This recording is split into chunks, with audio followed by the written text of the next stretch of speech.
Madame Loriot, c'est à vous.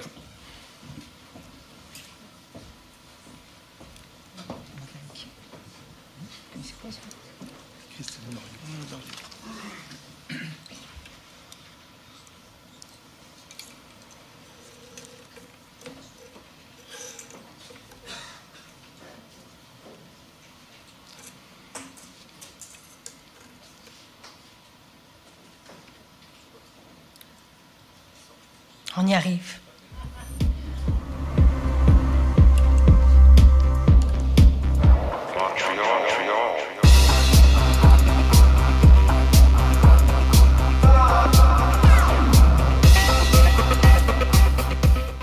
Alors, bonjour à tous. Je suis très, très heureuse. En fait, nous sommes très heureux au Palais des Congrès d'avoir été invités aujourd'hui. Je crois que c'est la première fois, mais en même temps, on est tellement au cœur de ce quartier-là. On le vit, on propage les messages du Vieux-Montréal. Donc, d'être avec vous aujourd'hui, c'est un grand plaisir. Alors, j'avais envie de débuter avec vous aujourd'hui avec une petite équation mathématique. Et je vous dis tout de suite que la réponse MTL, c'est pas une réponse mathématique, c'est une réponse avec laquelle on vit depuis maintenant 2 ans, c'est-à-dire que Montréal est la première ville en Amérique, et ça pour la 2e année consécutive, et la première, en fait, destination d'accueil de congrès en Amérique. Et ça, peu de gens le savent. Monsieur Lalumière le sait très bien. Mais je pense qu'on a à être fiers d'accueillir le plus grand nombre de congrès internationaux en Amérique. Alors, bravo à tout le monde. Parce qu'en fait, c'est un travail d'équipe. C'est le palais, oui, qui attire en quelque sorte, mais l'association internationale, ce qu'elle cherche, c'est une destination vivante, c'est une destination dynamique et c'est un quartier aussi très dynamique. Alors, c'est vraiment l'affaire de tous. Donc, le palais, qu'est-ce que c'est? Nous avons une mission très claire, et ça depuis maintenant 30 ans. Ça fait 30 ans cette année. Nous devons solliciter et accueillir des événements de type congrès, expositions, conférences, galas et autres types d'événements pour générer des retombées intellectuelles et des retombées économiques. Et là, certains me regardent, me disent qu'est-ce que c'est des retombées intellectuelles? J'ai jamais entendu parler de ça. En fait, des retombées intellectuelles, c'est ce qui est produit à partir du moment où on partage le savoir lors de grands rassemblements. Ces informations-là qui sont partagées sont ensuite transmises dans nos centres hospitaliers, dans les centres de recherche qui sont ensuite, et ces informations-là sont ensuite retransmises aux étudiants, aux chercheurs. Alors, ce partage d'informations-là, c'est ce qui fait la richesse d'une ville. Et on doit aussi contribuer au rayonnement de la ville, et ça, on doit le faire en partenariat, et on le fait très bien, je crois, avec Tourisme Montréal, dans le marché des congrès. Au cours des dernières années, le palais a littéralement bondi. C'est un peu comme lors d'un marathon, le second souffle. Il est arrivé chez nous, voilà, quelques années, et ça fait maintenant 30 ans. Et j'avais envie aujourd'hui de venir vous partager la recette de ce succès-là. Alors, c'est un succès qui profite non seulement au palais, mais qui profite aussi à la vie de quartier, à la vie du Vieux-Montréal, chez les commerçants, et bien sûr, ça profite à l'ensemble de la province. Alors, c'est un plan stratégique ambitieux, basé sur 2 grands axes. Le premier, qui est l'amélioration en continu de l'expérience client, ce qui est la base de l'offre que l'on a en plus de l'espace, et tout en accroissant donc les retombées économiques et la performance commerciale du palais. Alors, c'est ce que je vais vous exposer. Alors, revenons un petit peu en arrière avec l'expérience client. Nous nous sommes dotés d'un cadre non conventionnel. En fait, ce que l'on a choisi de faire, c'est de soutenir l'innovation, la créativité et l'excellence. Ça ressemble pas mal au Centre des sciences, en fait, hein? Alors, concrètement, qu'est-ce que ça veut dire? La satisfaction de la clientèle, aucun compromis. On scrute à peu près tout ce qu'on peut scruter pour bien comprendre là où sont nos lacunes et comment on peut s'améliorer. Donc, on évalue chaque recoin. On est d'ailleurs reconnu un peu partout pour la qualité de notre service d'accompagnement. C'est-à-dire du début, à partir du moment où on commence à parler à une association ou à une entreprise, dans le cas par exemple d'une conférence, jusqu'au lendemain de la tenue de leur événement. C'est ce qui fait notre réputation. Et les résultats en termes de service à la clientèle sont assez éloquents. 89% de satisfaction, ce qui dépasse en fait nos objectifs. Et d'ailleurs, nous avons été, pour la 2e année consécutive, finalistes du prix du meilleur centre de congrès au monde. Et on aura la chance de retourner parmi les concurrents dès 2014. Alors, parlons créativité. Montréal est reconnu, je pense que tout le monde le sait, Montréal est reconnu comme étant une ville créative. Et on a choisi donc de mettre à l'avant-scène cette créativité-là. On a en fait choisi de mettre à l'avant-plan le savoir-faire québécois. Peut-être 3 exemples que je peux vous donner aujourd'hui. Le premier exemple, c'est Lise Vandal, celle que vous voyez sur la diapo ici en haut à droite. C'est une designer de mode, bien connue, en tout cas, pour ceux qui sont dans le milieu. C'est une designer de mode que nous avons approchée pour qu'elle puisse nous dessiner les accessoires que les employés sur le plancher, les employés qui s'occupent d'accueillir les gens à l'événement, puissent donc porter fièrement des accessoires. Il y a donc une 30aine d'articles qui sont portés par les employés du palais et qui reprennent des thématiques ou carrément des aspects architecturaux du palais. Donc, vous les connaissez, ça fait partie du branding, les arbres roses, les vitres, la verrière, pardon. C'est ce qu'on retrouve, par exemple, sur le foulard que Lise porte. Un autre exemple, tout le volet de la prestation alimentaire, qui en fait partie du service à la clientèle, mais qui, d'ailleurs, est le service avec lequel... c'est le service dont on se souvient le plus longtemps en termes d'expérience. Et on a choisi donc un chef qui est un diplômé de l'ITHQ, un chef du Québec.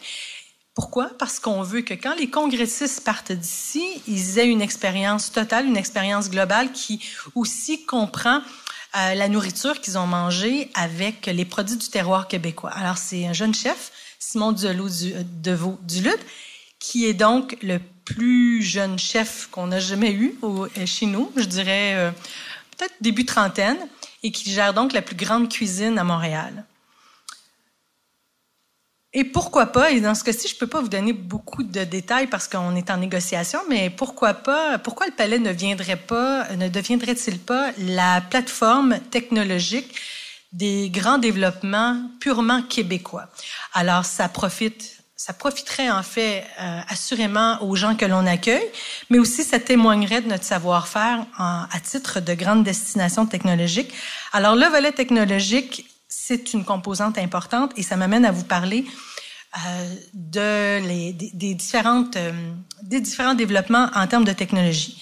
Donc nous avons mis en place un vaste projet technologique d'une valeur de 5 millions de dollars qui a commencé avec l'accueil du WCIT, qui est un congrès international des gens en technologie de l'information, en 2012. Ça a été pour nous l'objectif ultime à atteindre, c'est-à-dire d'être prêt.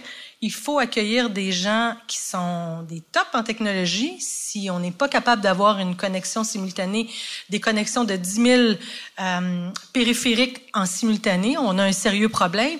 Et on avait vraiment le sentiment qu'on devait réaliser ça avec le plus grand des succès parce que c'était la réputation de la ville en termes de technologie qui était pour en prendre un coup si on avait une faille de ce côté-là. Parce qu'après, les gens en technologie repartent dans leur pays. Et ils doivent dire, Montréal, ça marche à Montréal, c'est son techno, ou ça marche pas, comme dans une des conférences de Steve Jobs, là, quelques années. Alors ça, on voulait pas ça. Alors, qu'est-ce que ça veut dire? Infrastructure, maintenant, on peut se connecter 20 000 connexions simultanées. Ça veut dire que si vous avez un iPhone, vous avez un iPad, on peut accueillir comme ça 10 000 personnes avec 2 périphériques dans une même salle sans aucun problème. Et ça ne crachera pas, on a fait le test. Affichage numérique, des téléviseurs, nouvelle génération 55 pouces, plus un mur vidéo de 90 pieds carrés, qui, oui, somme toute, sont assez jolis, oui, mais non seulement sont-ils jolis, mais on s'en sert aussi. En fait, les congressistes, les associations internationales s'en servent et les expositions commerciales également pour revendre ces écrans-là à leurs commanditaires. Donc, pour nous, c'est un moyen de faire la différence pour que les associations puissent, à leur tour, générer des revenus importants. Et on ne se le cachera pas, les revenus de ces associations-là sont à peu près à 90% associés à leur événement annuel. Donc, on se doit de leur donner tous les moyens possibles. Un portail de commerce électronique pour les exposants, une application mobile personnalisable pour les associations et à la demande générale du Wi-Fi au niveau 1 gratuit. Et Zap, on vous en avait peut-être entendu parler, vous en entendrez parler un peu plus tard, certainement. Ça permettra à nos congressistes de pouvoir avoir une connexion complètement intégrée de l'intérieur du palais jusqu'à un pourtour de 3 km autour donc du palais. Donc, à la porte des hôtels, la connexion restera. Et à partir du moment où ils entreront dans les hôtels, eh bien là, c'est leur forfait d'hôtel qui entrera en ligne. Oui, le service à la clientèle, c'est important, mais on devait donc prendre un virage commercial marqué pour accroître les retombées économiques et la performance du palais. Pourquoi? Les raisons étaient relativement évidentes. Compétition féroce, des moyens illimités pour certaines destinations du Moyen-Orient qui n'hésitent pas à payer des associations pour venir dans leur pays. Une économie qui change, donc des moyens financiers pour un centre de congrès qui dépend, en fait, nous sommes une société d'État sous l'égide du gouvernement du Québec. Et donc, si vous regardez rapidement, juste pour vous montrer, ce sont les subventions qu'on recevait, des subventions de fonctionnement qu'on recevait depuis ici 2007-2008. Et à partir de 2013-2014, nous ne recevons plus aucune subvention de fonctionnement. Ce qui veut dire qu'à partir de 2013-2014, nous nous sommes dotés d'un plan pour s'autofinancer au niveau de nos opérations. Et là, nous sommes en bonne voie de pouvoir l'atteindre, et ça, à partir de 15-16. Là, pour l'instant, on est en train de pallier entre deux, mais en 15-16, on devrait atteindre l'équilibre budgétaire. Bref, il faut accroître la rentabilité, atteindre l'équilibre budgétaire grâce à des stratégies gagnantes. Donc, ça passe par 3 grandes stratégies: développement des affaires, les alliances stratégiques et un marketing créatif. Au niveau du développement des affaires, des spécialistes qui se déplacent partout sur la planète pour vendre le vieux Montréal, pour vendre Montréal, pour vendre le Québec. Et ça, on le fait, comme je vous le disais, avec Tourisme Montréal, qui joue un rôle clé sur le marché américain, par exemple. Des cahiers de candidature olympiques. J'écris olympique parce que je vous décrirai pas la façon dont on s'y prend pour déposer un cahier de candidature, mais sans connaître avec précision comment fonctionnent les candidatures olympiques, je vous dirais que je suis très certaine que c'est pas très, très loin de ça. Très, très proche. Alors, c'est sans aucun doute, d'ailleurs, le cahier de candidature qui fait parler le plus de lui au monde. On a un cahier de candidature extraordinaire. Alors, les alliances stratégiques, miser sur les secteurs économiques prioritaires de la ville, par exemple l'aérospatiale et la santé qui représente 40% de nos congrès ici à Montréal. Ce sont des chercheurs, ce sont des gens qui dépensent, ce sont des gens avec des moyens financiers importants, et ça contribue aussi à la richesse du quartier. Donc, des comités sectoriels. On a un rendez-vous du savoir qui génère en fait le partage de savoir depuis 3 ans maintenant, et on aura un nouveau déjeuner causerie en collaboration avec la Chambre de commerce en décembre prochain. Bref, des retombées intellectuelles et des retombées économiques importantes. Alors, un exemple d'événement qui a été créé récemment, le Forum Santé International avec les CHU, dont vous avez un exemple d'une citation juste ici. Et on a aussi développé une entente historique avec FIRA Barcelona, le plus grand salon commercial en Europe, avec qui on travaillera pour développer le penchant nord-américain des événements qui se produisent actuellement en Europe, avec une projection d'environ 50 millions de dollars pour Montréal et le Québec, pour un total de 50 000 visiteurs additionnels. En termes de stratégie marketing, 3e et dernière stratégie, un marketing créatif, un virage marketing un virage de marketing qui était vraiment orienté vers le relationnel, une campagne donc très ciblée sur l'ensemble des marchés qui fonctionnent très bien, un web, donc des stratégies web très très ciblées également, un branding que je pense que vous connaissez très bien pour le Palais, et d'ailleurs ça fait seulement 10 ans qu'on a cette verrière-là. On a l'impression que ce branding-là est chez nous depuis tellement longtemps. Ça fait seulement 10 ans que la verrière existe. Alors, et d'ailleurs, des campagnes de marketing qui rapportent. On a récemment gagné 3 prix à Londres pour la qualité de nos campagnes promotionnelles. Donc, en termes de résultats, par exemple, semestre qui vient tout juste de terminer, 40 congrès qui ont été confirmés pour le futur, donc dans les 6 derniers mois. Donc, pardon, c'est des congrès qui ont été confirmés dans les 6 derniers mois pour le futur, donc 40 congrès expositions commerciales, ce qui veut dire une progression de 33% pour la même période l'an passé. Même chose au niveau des visiteurs, 82 000 participants, aussi une progression de 31%. Ce qui veut dire, en termes de retombées chez vous, pour le Vieux-Montréal et le quartier, et bien sûr le centre-ville, 140 millions en retombées, ce qui fait une progression de 75%. Donc, en 30 ans, c'est près de 5 milliards. C'est 660 000 personnes qui passent chez vous, dans vos rues, pour acheter, pour consommer, parce qu'ils sont en congrès. Donc, un taux d'occupation, bien sûr, ça a un impact. On est un peu victime de notre succès, c'est-à-dire qu'on a un taux d'occupation qui est en progression, un taux qui approche le seuil critique de la pleine occupation. Quand on parle de 51,8, on est à 0,2% de la capacité normalement maximale pour avoir des cohabitations qui se respectent. Donc, il faut bouger. Donc, voici ce que nos concurrents, par exemple, ont déjà entamé comme grand développement. Je vous les nommerai pas, vous pourrez les lire, mais globalement, ce que je peux vous dire, c'est que essentiellement, ce sont des millions de dollars en jeu et ce sont sans aucun doute la quête d'espace d'exposition en contigu. C'est ce qu'on a comme problème. On a un problème pour attirer des événements d'envergure. Ils recherchent des espaces d'envergure en termes d'exposition. On en a 200 000 pieds carrés en contigu. On en a besoin d'un minimum de 300 000 pieds carrés pour attirer les événements qu'on veut voir chez nous.